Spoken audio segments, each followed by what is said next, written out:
আমাদের মঞ্চে যিনি এসে আমাদের এই মঞ্চ অলঙ্কৃত করেছেন বাঁশড়া উপজেলার মহামাটি সন্তান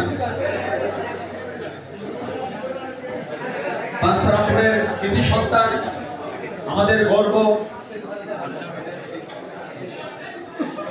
2024 জুলাই যে গণঅভ্যুত্থান ছাত্র জনতার যে আন্দোলনের যে রূপকার তিনি আর কেউ নন, তিনি আমাদের সন্তান মঞ্চপুষ্ট জননেতা জনাব সাকিব। আমি এখানে ম্যাক্সিমামই আমাদের গ্রামের এবং প্রত্যেকটা উপজেলার প্রত্যেক গ্রাম থেকে এসেছেন।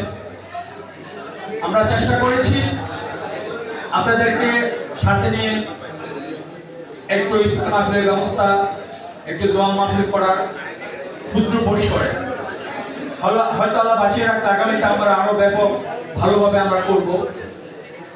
তো আপনারা জানেন যে আমাদের নেতা এখানে এসেছেন, যিনি জাতীয় নেতা, আমাদের সেই সোনার ছেলে তিতাস বিদগ্ধ বাঞ্ছড়া উপজেলার সন্তান জনাব সাকিব। শুধু একটা উপজেলার নেতা নন, একটা জেলার নেতা নন, তিনি সমগ্র বাংলাদেশের নেতা, জাতীয় নেতা। তো আমরা ওনার জন্য দোয়া করব। আমাদের এই উপজেলায় প্রকৃতপক্ষে অভিভাবক নাই। আমরা আসলে দেখেন যে অন্যান্য উপজেলার চেয়ে আমরা অনেক পিছিয়ে, শিক্ষায়, রাস্তাঘাট, সংস্কৃতি সব দিক দিয়েই। আমি আশা করব যে এই অভিনেতা বাঞ্ছারামপুরকে প্রকৃতপক্ষে একটা বদ্বীপ। এখানে দেখেন ভালো কোনো হসপিটাল নাই, ভালো কোনো শিল্প কারখানা নাই, এখানে কোনো কৃষকদের ফসল, এই যে টমেটো, এই 5 টাকা কেজি টমেটো আমার কৃষক বিক্রি করছে, 10 টাকা কেজি বিক্রি করছে। 1 কেজি কৃষকের টমেটো ফলাতে মিনিমাম 30 থেকে 40 টাকা খরচ। ওইখানে আমার কৃষকের 20 টাকা ঘাটতি আছে, 30 টাকা ঘাটতি আছে প্রতি কেজি টমেটোতে, সে গুলালুতে, সে কাঁচামরিচে। আমার কৃষক ফসলের ন্যায্য হিস্সা, ন্যায্য মজুরি পায় না, ন্যায্য মূল্য পায় না। কারণ এখানে যদি একটা কোল্ড স্টোর থাকতো, তা আমার বাঞ্ছারামপুর উপজেলার কৃষকরা ভালো মূল্য পাইতো। আমি আশা করব যে অবহেলিত বাঞ্ছারামপুর জনপদ, যেখানে এখানে একটা শিক্ষা নগরী হবে, একটা শিল্প নগরী হবে, একটা স্বাস্থ্য নগরী হবে, সেই জননেতা জনাব সাকিবের হাত ধরে আমি আশা করব যে আগামীতে এই বাঞ্ছারামপুরের আপনি হাল ধরবেন। আপনি সেই নেতা, আপনি বাংলাদেশের যে কোনো প্রান্ত থেকে যে কোনো আসন আপনি যদি বলেন এটা আমি চাই, আপনাকে দিতে বাধ্য। অন্যরা বলবে কি? অন্যরা বলবে দয়টা আমাকে অবশ্যই দেন, তাই না? আর আপনি বলে তা না, আপনি বলবেন আমার এটা চাই, এটা চাই, এটা চাই।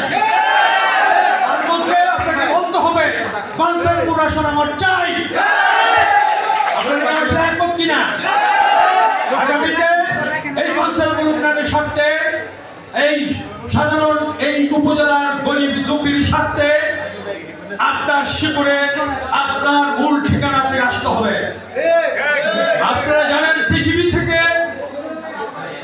কিছুদিন আগে ভারতের এক নভোচারী সে মহাকাশ থেকে ফিরে এসেছে।